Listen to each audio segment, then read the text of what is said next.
అసలు మీకు ఐడియా జ్ఞానేశ్వర్ తెలుసా అండి మీకు? తెలుసు. ఫస్ట్ ఇయర్ స్టూడెంట్, సిఎస్సి డిపార్ట్మెంట్కి సంబంధించిన విద్యార్థి. ఫస్ట్ ఇయర్ ప్రతిరోజు చదువుకు సంబంధించి కాకుండా ఒక 3 బ్యాక్లాగులు పడ్డాయన్న విషయాన్ని దాన్ని టార్గెట్లో పెట్టుకొని జ్ఞానేశ్వర్ని ముందు టార్గెట్ చేయడం జరిగింది.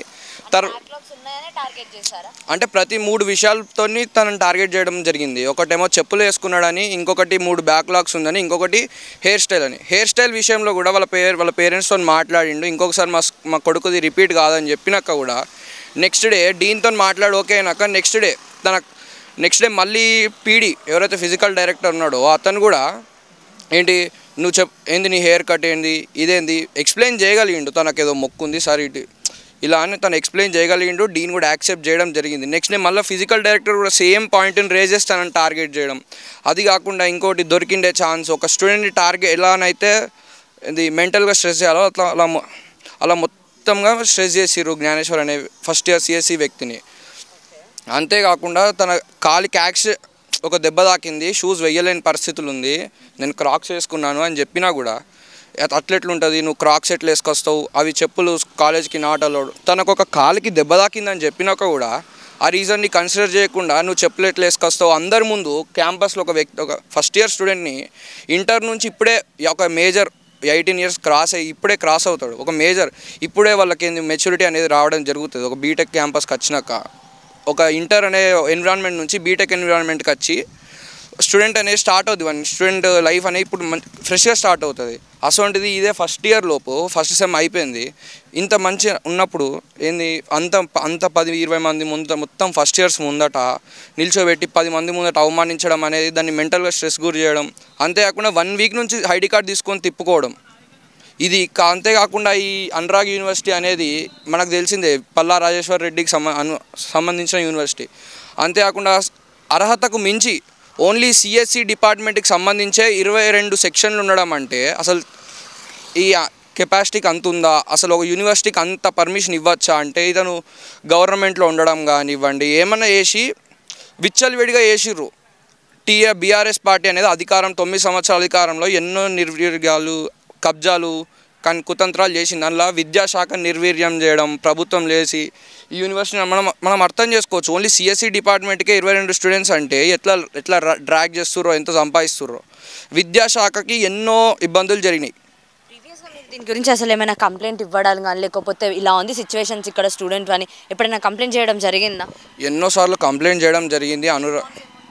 రెస్పాన్స్ రావడం అంటే ఏంటంటే ఈ అనురాగ్ యూనివర్సిటీ అనేది ప్రభుత్వంలో ఉన్న పల్లా రాజేశ్వర్ రెడ్డికి సంబంధించిన సంస్థ కాబట్టి దీనికి సంబంధించిన భూ కబ్జాలు కానివ్వండి, దీనికి సంబంధించిన ఫీ స్ట్రక్చర్ కానివ్వండి, లేకపోతే బస్ ఫీ స్ట్రక్చర్ కానివ్వండి, స్టూడెంట్ దగ్గరికి వెళ్ళి రికార్డ్ అబ్జర్వేషన్ కూడా డబ్బులు డ్రాగ్ చేయడం కానివ్వండి, ఏ ఫీజు విషయంలో కూడా ఏ అధికారి కానీ విద్యా సంస్థకు సంబంధించిన అధికారి కూడా ఒక అడుగు ముందుకేయడానికి ఆలోచించిండు. ఎందుకు ఇది వాళ్ళకి సంబంధించింది, వాళ్ళకి సంబంధిస్తుంది, ఇదేంది ఈ కాలేజీకి వస్తే ఏమన్నా అయిద్దో, మన ఉద్యోగాలు పోతాయని పెట్టిరు. ఎంతోమంది స్టూడెంట్స్ని ఫస్ట్ ఇయర్కి ఉన్న ఈ శ్రీనివాసరావు అనే వ్యక్తి ప్రతి ఒక్క ఫస్ట్ ఇయర్ స్టూడెంట్ని అతను ఇబ్బంది పెట్టడం అనేది ఫస్ట్ ఇయర్ స్టూడెంట్స్ని అడిగినా జరుగుతారు.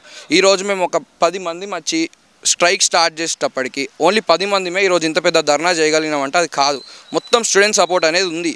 మేము స్ట్రైక్ చేసేటప్పుడు మధ్యలో వచ్చి కూడా ఈ ఫ్యాకల్టీ అనేటోళ్ళు వాళ్ళ స్టూడెంట్స్ని చూసి ఫొటోస్ తీసి మీరు సస్పెండ్ అవుతారు, మిమ్మల్ని ఫెయిల్ చేస్తాం అని భయపెట్టడం. వాళ్ళు వచ్చిందే ఇంటర్ నుంచి ఫస్ట్ ఇయర్, వాళ్ళకి ఇప్పుడే కెరియర్ అంటే ఏంది అదంతా తెలుస్తుంది. ఇప్పుడే వాళ్ళని స్ట్రెస్ గురి చేసి ఫస్ట్ ఇయర్లో మొత్తం వాళ్ళని మెంటల్ టెన్షన్ పెట్టి మెంటల్గా స్ట్రెస్ చేసి ఈ యూనివర్సిటీ అనేది వాళ్ళతో ఆడుకుంటుంది. ఇంకోటి ప్రభుత్వానికి సంబంధించిన యూనివర్సిటీ కాబట్టి ఇన్ని రోజులు ఏం కాలే. ఇప్పుడు కాంగ్రెస్ ప్రభుత్వం వచ్చింది, అయినా వీళ్ళపైన ఎలాంటి చర్యలు తీసుకోలేకపోతుంది. ఇప్పటివరకు కాంగ్రెస్ ప్రభుత్వం వచ్చి 1-2 నెలలు గడుస్తుంది. కానీ అయినా ఈ ఇంత పెద్ద యూనివర్సిటీ వీడొక ఏమన్నా కబ్జాలు చేసి యూనివర్సిటీలు కట్టిండు, అది అందరికి తెలిసిందే. ఇంత పెద్ద బస్సులు మెయింటైన్ చేస్తుండే ఒక సిఎస్సి డిపార్ట్మెంట్కి 22 ఉన్నాయంటే ఏ లెవెల్లో విద్యాశాఖ సంబంధించిన అధికారులు వీరికి సపోర్ట్ చేస్తున్నో తెలుసుకోవచ్చు.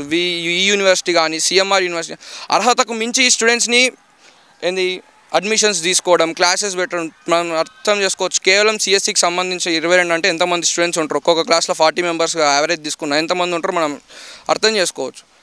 అయినా ఎలాంటి ఇప్పటికి ఒక కమిటీని కూడా అనురాగ్ యూనివర్సిటీ పైన వేయలేదు. దీని ఫీ స్ట్రక్చర్ ఏమో తెలియదు. కనీసం 10 లక్షలు 8 నుంచి 10 లక్షలు మినిమం ఫీజు తీసుకుంటాడు ఒక స్టూడెంట్కి, అది సిఎస్సి కాకపోయినా ఈసీ అయినా. ఒక్క కమిటీ వేయలేకపోవడం. రేవంత్ రెడ్డి అనేటోడు ఏమన్నాడు ఎలక్షన్స్కి ముందు, నేను ఈ విద్యాశాఖని ఎవరైతే నాశనం చేస్తారో వాళ్ళపైన చర్యలు తీసుకుంటా. ఇప్పటికి 2 నెలలు అయింది. ఇంత పెద్ద నువ్వు ఒక కమిటీ వేయలేకపోయినావు. ఈ అనురాగ్ పైన కానీ సీఎం మల్లారెడ్డి సిఎంఆర్ యూనివర్సిటీల పైన కమిటీ లేకపోయినావు. అంతేగాక మొన్న ఒక స్టూడెంట్ 2nd ఫ్లోర్ నుంచి దుంకి సూసైడ్ అటెంప్ట్ చేస్తే ఇప్పటివరకు ప్రభుత్వం స్పందించలేదు. కుమారి ఆంటీ అని మొన్న జస్ట్ ఆమె స్టాల్ పోతే సీఎం రేవంత్ రెడ్డి అనేటో ట్వీట్ పెట్టిండు. ఒక స్టూడెంట్ 2nd ఫ్లోర్ నుంచి దుంకిండు. ఒక ఛాన్స్ నీకైతే ఒక లూపోల్ అయితే దొరికింది. దీని మీదకి రావడానికి ఒక కమిటీ లేదు, ఈ కాలేజ్ మీద ఏం లేదు. ఇంత అయినా కూడా చెప్పాలి. ఇప్పుడు రేవంత్ రెడ్డి అనేటోడు చెప్పాలి.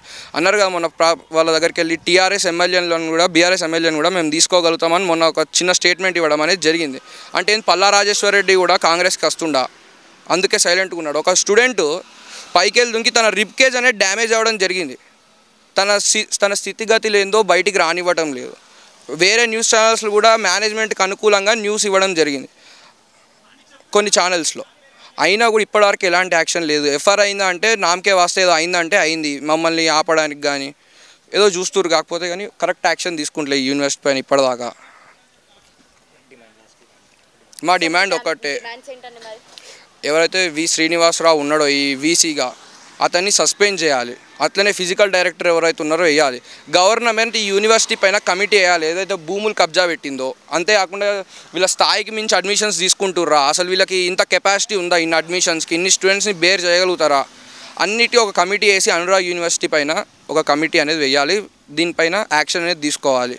ఈరోజు ఒక 10 మంది వస్తే ఆపిరు కావచ్చు, మీరు ఒక స్ట్రైక్ చేస్తే మేము మళ్ళీ వస్తూనే ఉంటాం. వి శ్రీనివాసరావుని సస్పెండ్ చేసి ఎవరైతే స్టూడెంట్ అనేటోడు సూసైడ్ చేసుకున్నాడో అతనికి న్యాయం కలిగే వారికి మేము వీక్లీ ఒక ప్రోగ్రామ్ చేస్తూనే ఉంటాం ఈ అనురాగ్ యూనివర్సిటీ పైన.